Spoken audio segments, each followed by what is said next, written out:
రంగారెడ్డి జిల్లా చేవెళ్ల రహదారిపై రోడ్డు ప్రమాదం చోటు చేసుకుంది. సిమెంట్ లారీపైకి స్కోడా కారు దూసుకెళ్లింది. యువకులు మద్యం మత్తులో కారు నడిపినట్లు పోలీసులు గుర్తించారు. అయితే కారు బెలూన్స్ ఓపెన్ కావడంతో యువకులు గాయాలతో బయటపడ్డారు. వారికి పోలీసులు డ్రంక్ అండ్ డ్రైవ్ టెస్ట్ నిర్వహించగా 42, 420, 320 పాయింట్ల రీడింగ్ చూపించింది. మద్యం మత్తులో వేగంగా కారు నడపడమే ప్రమాదానికి కారణంగా స్థానికులు చెబుతున్నారు.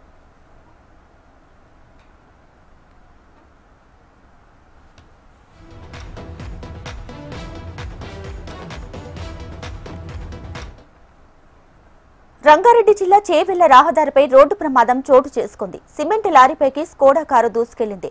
యువకులు మద్యం మత్తులో కారు నడిపినట్లు పోలీసులు గుర్తించారు. కారు బెలూన్స్ ఓపెన్ కావడంతో యువకులు గాయాలతో బయటపడ్డారు. వారికి పోలీసులు డ్రంక్ అండ్ డ్రైవ్ టెస్ట్ నిర్వహించగా 420, 320 పాయింట్ల రీడింగ్ చూపించింది. మద్యం మత్తులో వేగంగా కారు నడపడమే ప్రమాదానికి కారణంగా స్థానికులు చెబుతున్నారు.